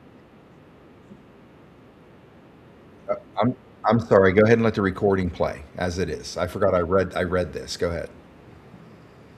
Paul Gold Eagle put this out. Admiralty law is ending now. King to sign off in D.C. The significance of the King's visit to the British King. The King's visit. Okay. This is one of 7. The significance of the King's visit. The British King and Queen will visit America from April 27th to the 30th as part of the final stages of the nation's dismantling of British Admiralty law, a critical step required for America to legally restore its sovereign state. Stops will be made in Washington, D.C., the 9/11 Memorial, and Virginia, with each location holding specific symbolic and historical significance tied to Britain's long-standing system that has quietly governed America for well over a century. This process requires the living authority to appear in person at the exact centers of origin, control, and operation. This legal requirement makes the Crown's participation mandatory as America fulfills the conditions to restore its sovereignty, physical presence, and public witness complete the legal record, with the King and Queen serving as the two living witnesses, providing full and lawful testimony that America has fulfilled the conditions necessary to restore its sovereign state. As the living head of the British Crown that has governed America through admiralty law, the King carries the essential authority to lawfully sign off and end of that system, the return of America's sovereignty, and the shift back to the law of the land. Together, their appearances at the highest levels of governance create a visible ceremonial confirmation that the corporate maritime system is being brought to its lawful end in America at its centers of power within the country. The visit begins where that power is currently concentrated. Part 2, the King's visit. In 1871, Congress created the District of Columbia as a municipal corporation or a corporate entity. This corporation operates under admiralty law, the law of the sea, also called commercial or maritime law under British jurisdiction. And this is represented by the gold fringe flags in government buildings, which signifies admiralty/commercial jurisdiction rather than the original common law of the land. Washington, D.C. remains the administrative headquarters for the corporate United States, where contracts are executed, debts managed, and commercial rules enforced nationwide. The King's visit to Washington, therefore, centers on the two primary pillars of this corporate structure: the executive branch at the White House and the legislative branch at the Capitol. The White House. The White House serves as the official home and office of the president, head of the corporate executive branch. The King's engagements here include a private meeting followed by a public ceremony, each playing a distinct role in the lawful closure of the system. The private tea. This private meeting with the president and first lady is the first face-to-face engagement. In accordance with long-standing principles of contract and trust law, the parties must first meet privately to acknowledge that the old arrangement is ending. The King, as the acting authority of the Crown in this process, formally records that the executive branch stands ready to close the admiralty law chapter. This quiet encounter serves as the initial living testimony, similar to two trustees confirming terms before any public signing. It is the private closing of an old contract. Only after this private agreement does the public ceremony formally establish the transfer for the world to see, the state arrival ceremony. The public ceremony on the South Lawn makes the private agreement visible to the nation and to the world. With the 21-gun salute, national anthems, military honors, and formal addresses, the King and Queen stand on American soil alongside the President. The South Lawn holds special significance as it constitutes physical land rather than an interior corporate space.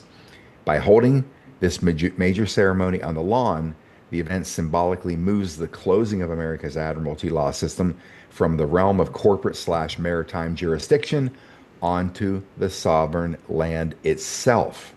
Hence why on the South Lawn, folks. The King and Queen's presence as witnesses upon this soil publicly acknowledges the transfer that is now underway. This act marks an important step toward releasing the old jurisdiction and returning power to the land and to the people. The ceremony is a key public declaration that initiates the next phase of the lawful process. The full closing of admiralty law and the complete return to land jurisdiction will unfold through the remaining steps, starting with the King's speech to Congress, addressing Congress at the Capitol building. The King is scheduled to address a joint session of both the House and the Senate inside the Capitol, a rare event. Congress, as the legislative branch, is the lawmaking center of the corporate United States. It is the body that has created and maintained the corporate rules and admiralty law system since 1871. By standing in that chamber, the King enters the very heart of the authority that established and upheld the corporate system. The speech to Congress is a legitimate act, meaning it belongs to the King as the sovereign authority to close the old contract with the U.S. lawmakers. The Queen is not required for this step, as it is carried out by the King in his role within the legislative process. His authority, presence, and address ensure the lawmakers themselves are physically present to acknowledge the end of that structure they maintained.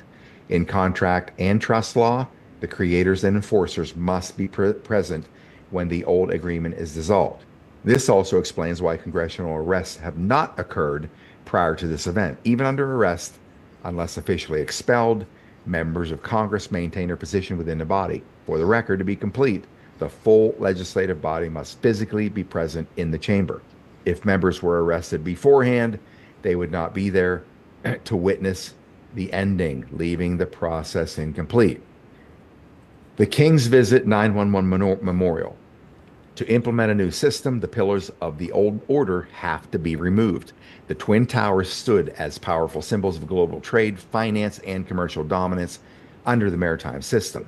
Their destruction in 2001 created profound shock and chaos, intended to clear the way for full implementation of a far more expensive system of control, the New World Order. However, despite great effort, that plan was never completed. Instead, the American people, through their president, are now bringing the old system of admiralty law to an end and restoring the law of the land. Even though the New World Order failed, the admiralty law's rules and rituals still require proper closure. The King and the Queen come as the official living witnesses from the British side for three essential reasons. One, the Twin Towers were the commercial side of the system in operation. This is why it was called the World Trade Center. Two, it was literally designed to be the global hub for trade and finance under admiralty jurisdiction. And three, they must stand at the exact location and observe firsthand that those pillars have been removed. Their presence creates the required living testimony that the old centers of commercial power have ended. By standing at the 911 Memorial, the King and Queen complete this necessary step. This forms a formal acknowledgement that closes the old chapter of the previous commercial and maritime system at the very site where its power was once most visibly concentrated. That system has now concluded. Now, the King's visit to Virginia. Virginia is a true origin and seed of the entire commercial system in America, the place where admiralty law first gained its legal foothold on American soil.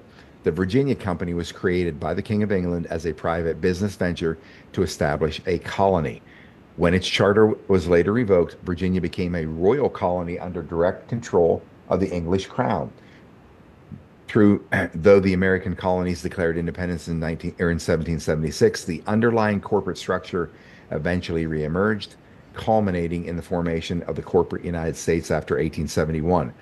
By returning to Virginia, the King Charles and Queen Camilla returned to the very starting point of the commercial charter system to establish British admiralty law over America. Standing at this original point as living witness, they signal the lawful closing of the old arrangement. This act completes the circle, releasing the old jurisdiction so that full land jurisdiction and sovereignty can return to the American people, returning them their status as living sovereign beings under the law of the land, in contrast to the dead status held under maritime law. The King's visit, America's 250th anniversary. In the old system of contracts, trusts, and rituals, major cycles carry deep legal and symbolic weight. Exactly 250 years ago in 1776, America publicly declared its independence from Britain. Although the underlying corporate structure was later quietly reestablished through corporate law, the 250-year cycle has now come full circle. The King's presence on American soil at this precise anniversary marks the lawful completion of the cycle. In the hidden system they follow, an agreement or jurisdiction cannot be closed at any time. Major anniversaries like this one create the proper window to end long-standing contracts cleanly and lawfully. By returning at this moment, the King bears living witness to the full and final closing of the original commercial contract. The timing also provides the perfect public cover. The historic 250th anniversary gives an innocent and natural reason for the King and Queen to visit Washington, D.C., New York, and Virginia at the same time. Why America must follow Admiralty protocol. Any transition out of Admiralty law must follow established procedure. A nation cannot simply walk away from such a system. History reportedly shows the severe cost of attempting to bypass its rules without completing the full process. Leaders who tried to break free or challenge the system without following the lawful steps faced decisive consequences, i.e., Saddam Hussein publicly announced that Iraq would sell its oil in euros instead of US dollars. This directly challenged the petrodollar system that operates under Admiralty law.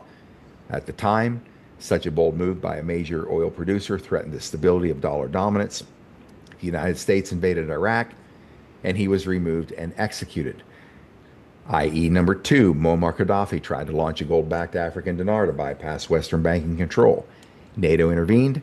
He was captured and killed.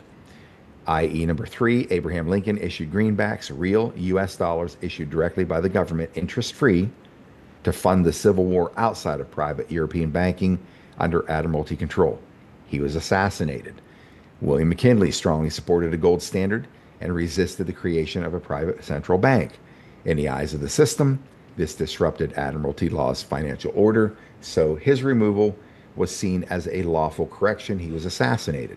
John F. Kennedy challenged the Federal Reserve's power and certain intelligence operations operating under Admiralty jurisdiction. Acting from within the system without completing the full ritual closure, he was assassinated. These leaders attempted to step outside or weaken the Admiralty law system within their country without following the proper lawful procedure. By failing to do so, the system treated their actions as rebellion and removed them. This is why the current process led by President Trump is so important. It began with symbolic recapture of the America flag on Flag Day 2025 and is now unfolding throughout the correct legal steps. And finally, 7, the final steps to American sovereignty. The King's visit provides lawful witness from the old system and marks the formal closing of the old contract. However, this is not the end of the process. The practical removal of the old corporate and Admiralty law structures, including major challenges to the financial system and accountability of key corrupt figures, must follow. The full public rededication of the nation back to God will occur May 17, when President Trump, acting as the representative of the people, leads the nation in solemn prayer. This marks an important stage in the transition. The removal of the old system does not need to be the removal of the old system does not need to be complete by this time, though it does need to be underway. The period between now and May 17 is extremely sensitive. As the old system is being lawfully closed, opposing forces will see these final steps as a major threat to their remaining power. This is a time for Americans to pray for their president's protection, declare their desire to reclaim full sovereignty, and rededicate the nation back to God. Only then can America fully restore the law of the land, lawfully place itself under the governance of God's appointed Son, Jesus, and formally proclaim him as king over the nation. And that is the end of that. So I found that to be incredibly intriguing. So, when I walked through that, when I first read it, before I brought it on to read it, that answered a lot of questions for me, because you hear Susan Kokenda talk about this is a rules-based order that these guys have put together. And even the criminals, who are them, still have to follow these rules in their rules-based order. So the dissolution of the Admiralty system, as this explains, has to be done lawfully and legally within a corrupt system itself. It has to be done that way for it to be legitimized, using the same system. Just like they said, now we understand why, the Q drops were telling us that everything they have to do to deconstruct this global order has to be within the parameters of even their laws, right? The Admiralty system. And all this just kind of lines up to why it's taken this much time, number one, and why it has to be done that way, why lawful, if those guys don't honor their own laws. But also, as they said, these dates were significant because they're providing cover. Thinking, well, that makes sense, because if you tell the people outright, like, here's what we're doing, once again, the lunatics are going to go crazy, raise hell, break shit, beat people up, because they simply don't understand. But I think the marker for what we're going to see here, May 17, to me, is going to be, however this goes, whatever Trump says that day, may be the indicator of legitimacy that this was ceremonial and the deconstruction of the admiralty system, because we've got to move into the the law of the land, into common law, one way or another. There's a transition coming. Never really quite knew what it looked like, but I think this kind of help explains it a little bit. Yeah, definitely. And we're seeing, 2016, Britain kind of started to move to the right, although they're very leftist. All of Europe is basically just one cesspool of communism. But we saw in 2016, before the Trump election, there was a movement, pretty significant actually, for that time frame, to the right. It wasn't what was needed, but it did start to move in the right. So we just saw Keir Starmer, who's obviously very leftist, got annihilated in this last election. So we know the city of London is being eliminated because they pretty much control the world. So this was a big move and an indication, I believe, of what we're going to see coming forward in the 2026 election. And I think that's going to be very, very significant if it does go down, depending on what happens with this hantavirus or whatever. But if it does go down and there is a pretty significant win, like I think we're going to see, because we saw Trump win in 2016. If we have a very good, significant win for Team Trump going forward in 2026, which I think we're just getting a nod in that direction, because that was an incredibly massive win for the right, for the people of England, Wales, Scotland, that we're going to probably see same thing, just like we saw in 2016, happen for America. So yeah, we're seeing incredible corruption in Virginia with Governor Abigail Spanberger, probably one of the most corrupt governors. It's hard to imagine more corrupt than some of those governors are out there, but I think that she takes the cake. And the people of Virginia are very, very angry towards what she made all these promises, and it's complete 180 on them. Mm-hmm. Tried to do, gerrymandering. The Supreme Court there in Virginia was like, no, you can't do that. It's not constitutional. So that kind of is spilling over into other aspects. The Supreme Court in America said that the gerrymandering in regards to back in the slavery days, when we started to give our slaves a voting right, and the blacks a voting right, and they had to kind of gerrymander for them because there was a lot of corruption back then. So they're still using that. Democrats still use that. Of course, most blacks back then were Republican. Of course, Lincoln was a Republican, and he freed them, so they went Republican. Of course, KKK came after them and said, "You go Democrat, or you're dead." And so they went Democrat, and they've kind of been stuck there ever since.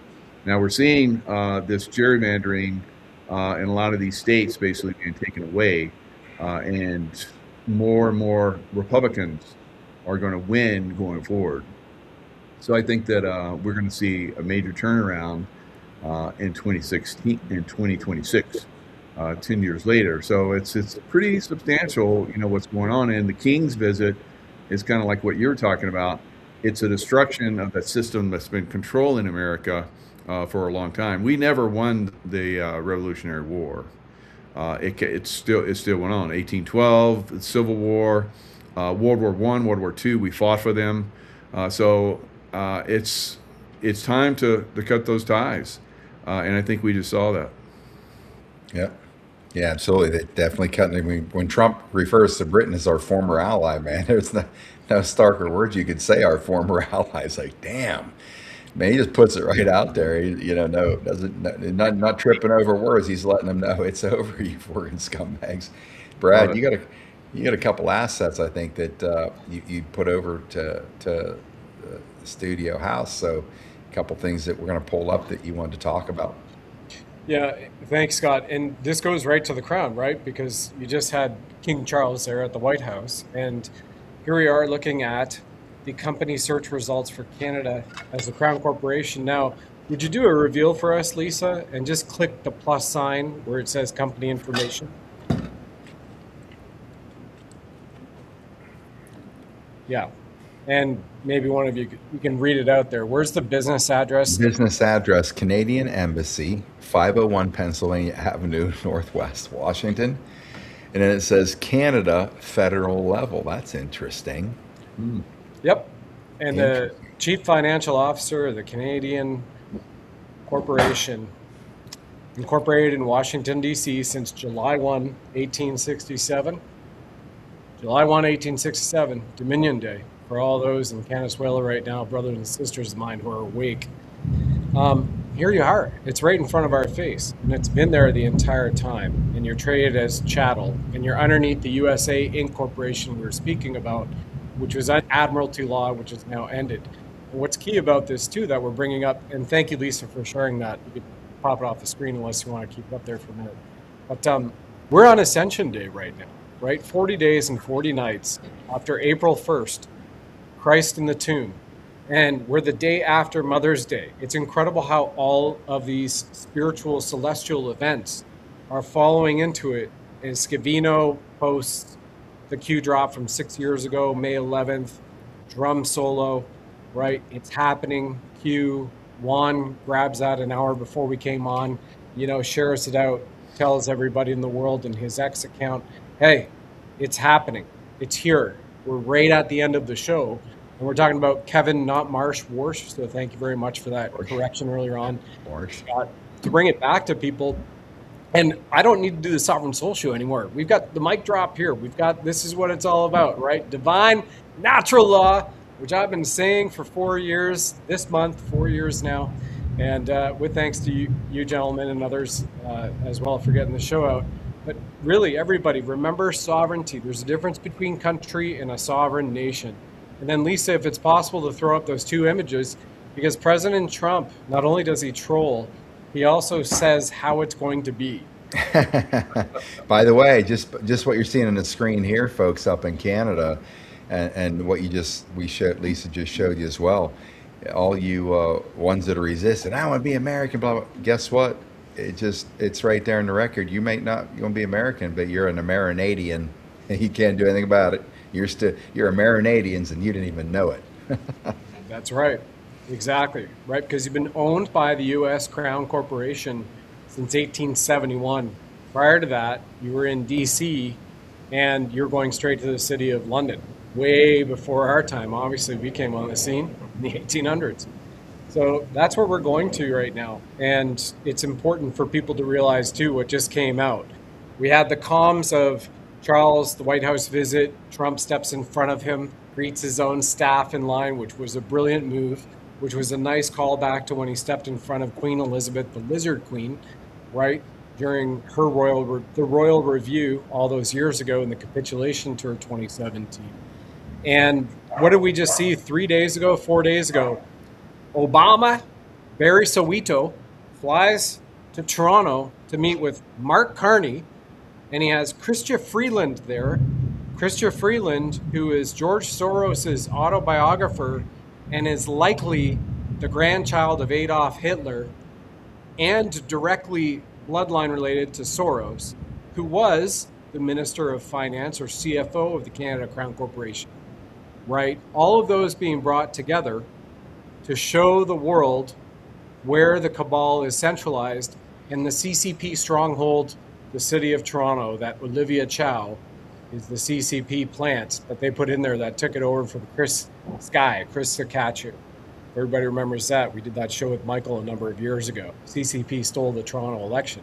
So now here we're sitting here going, wait, we have admiralty laws no longer, and these last little bastards, if you will, Luciferian, satanic, literal bloodsuckers and children slayers, literally, by virtue of whether they've done it or that they support it through MAID and the child propaganda, are done. So that what we saw earlier from Michael happening to Mussolini and all his lieutenants and all his generals and all the politicians he mentioned in France and elsewhere too, that has to happen in America first. and then it can roll out across all the other sovereign nations, I believe, Scott. That's when we have the golden age. That's when the people who are righteous, benevolent, which we can see with a cardiac ID, we can see with aura photography, if their soul has malevolent or benevolent intent, and they can be switched on or off. But that's, I'm not talking about switch on and off the soul, but switch on and off the golden age for them. You know, Interesting. AFO. Interesting. So that type of technology shows that, huh? That's crazy. She's been showing it, yeah, for over 20 years. Wow. Yep. Going to be a lot of nervous mofos out there getting their picture taken here coming up. Exactly, and that goes back to what Mr. Spencer was saying about software, right? So you have the software which controls it. Same thing like Dominion voting systems, and you can see who switched the votes. You can find out who was at the terminals, or if it was a remote access terminal. And as a result of that, you've got the IP address that you can go beyond any cloaking VPN, ExpressVPN and whatnot, you know, at the highest levels. We're talking cybercom, military intelligence levels that are 300 to over 1,000 years advanced in technology of what we are all using today, patriots. And they have that ability to see who it was, who is sitting there, right or wrong. Did they do the right thing or the wrong thing? Okay, they fucked around. They're eventually going to find out, because then you have a triage effect of who has to go first. But again, like the whole point of this program has been stand up, get involved, Push. be ready, raise your hand. You want to be part of the militia that's going to arrest those milquetoast pussies who wanted to take your children. And like in British Columbia right now in Canada, they are turning them at school and not telling the parents. They are cutting off their genitals and sewing them up without the parents knowing. And all of a sudden, parents will never get them back in some cases. That's happening today, in May. So, hey, who wants to be there righteously, lawfully, to arrest those nasties? That's the easiest way I'll put it. And then take them to a grand jury, because Canada, Crown Corporation, is America. And Major General Paulie Valley has said for years, all Canadians are Americans. He knew. He's the guy who co-drafted America First. He's one of the 200 flag officers who brought President Trump in to run in 2016. He co-drafted 50% of America First, in case anybody forgot about that. Wow. Incredible man and national treasure. It was Brigadier General Jones from the United States Air Force, retired, and Major General Paulie Valley. Those two men drafted the America First policy, as well as other policies for Trump, were part of getting Trump to run in 2014, which we finally saw publicly in 2016. I had no idea about this in 2016. It was a totally other lifetime for me at that point in time. So that's where we are.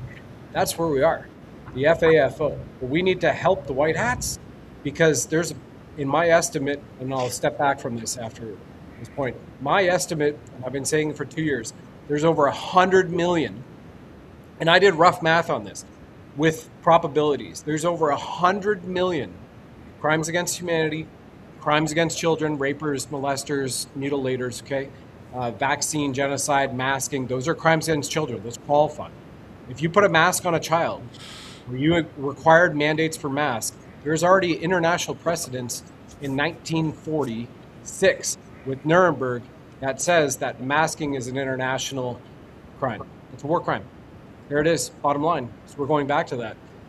There's 100 million that need to be taken off the scene. And even though we have, 359,000 sealed indictments still to be delivered, do you think the military, with everything they're dealing with right now, fentanyl, drug trafficking, DUMBs, taking out other DUMBs, securing the borders, doing everything else, stolen elections, do you think that they have enough bodies for this? They need our bodies. They need our minds. They need our hearts as well to be a part of that. And I'm talking not only just to Americans here on this program, I mean around the world.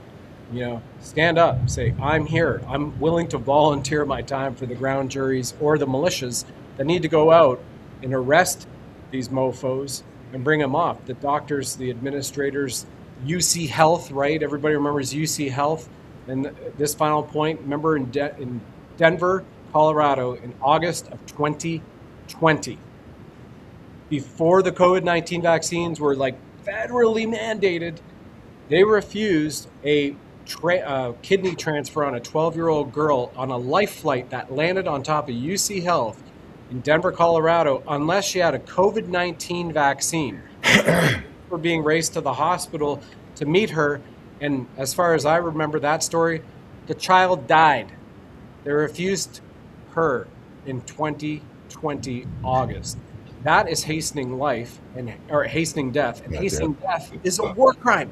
So they need to have their military tribunals and their hangings or their firing squad, death by lethal injection, and all of it recorded. 100 million people. That's my probability estimate right here. And the white hats are hearing this, but they know that we need all the people to stand up. And we also still need the people to protect the children in the background until we hit this golden age. We've got our millions, and we can do whatever we want to do and go travel through space. So that's me. Well, I just hear this story. I'm thinking, man, if that was my 12-year-old girl, the decision maker would not be alive today. I don't care where I'd be. I can just tell you the decision maker would not fucking be alive today. Yep.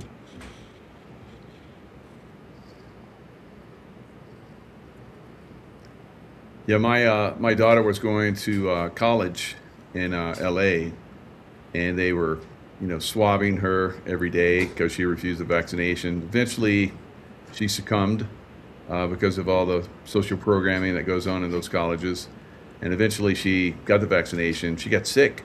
I would have gone on quite a little shooting spree if she had passed. Yeah, I mean, look, I'm sorry, but you want to quote the Bible, eye for an eye, head for a head, whatever.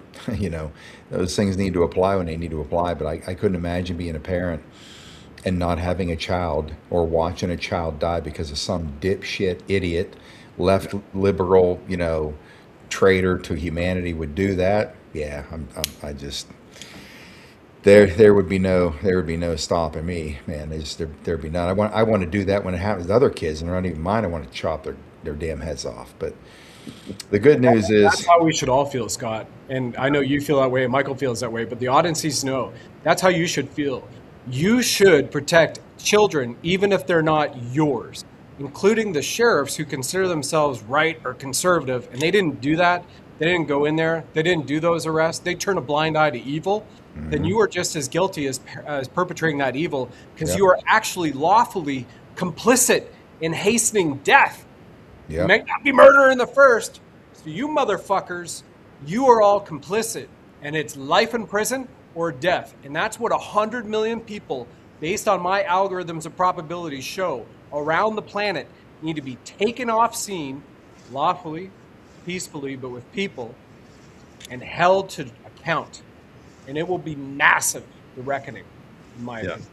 I agree. Has to be my wife in the background, so we get the men folk here are standing up strong, but my wife in the background's going, yeah. So we need the women folk to do the same. TJ's like, I got a hacksaw over here. Let's roll. I'm gonna beat Scott McKay to it. She's a knife expert. She literally is a knife Really? expert. Okay. Well, she would not be one to mess with. Yeah. Well, Would be quite. We'll do a Thanksgiving carving on one of them like they do to ours. Then bring TJ in. Where's your chef? Give her a chef's hat and bring her knives. Let's go to dinner.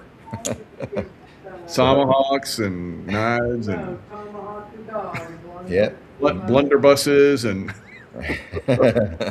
God, guns, buses, knives. The real pirates. Good Canadian beer bottles. We can just crack it over the head, slice their neck, and there you go. Bleed up. So Alberta is probably going to be the first domino to fall. Yeah. What do you think, Brad? Well, and Michael, thank you for bringing that up because Juan O'Savin said it out loud on a show a couple days ago, and I shared the heck out of it. And Sarah Connor, Patriots in Canada, shared it, and Agent Blue Sky and Ricardo Bosi shared it. He said, Alberta is the 51st state. It's the first to be brought back. And remember, for any people who haven't been on here, we've done roundtables with Scott McKay, like with Norman Traversy and General Valley and others. And obviously we've done it on Michael's show, and thank you for that, SG and on and a few others. But to that point, Juan called me, thanks to Tracy Joe, by the way, this is thanks to her, called me on December 26, 2024.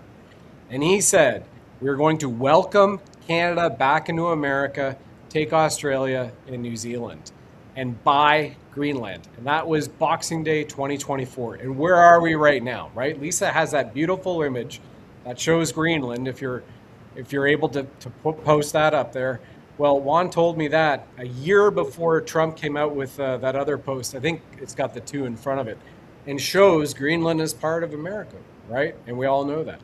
So Juan's tapped in as one of the top white hats on the planet, everybody, in case you don't know. He was telling us in 2022, aside from Scavino, I have the most access to President Trump. And he said that on a live mic multiple times. He knew it was being recorded, and he was letting it be known. And what a great man who's been on all of these shows and has helped us out in the movement too. Absolutely. Well, that was great, guys. Folks, this is just an impromptu. I mean, I called up Mike and Brad today. I said, hey, we got a show tonight, good for a round table, and here we are. It's always great when you get a couple heads together on subject matter like this, but we have everything to be thankful for right now. As you guys, I know you're telling your audience too, we have everything to be thankful for. But again, this is a participatory operation.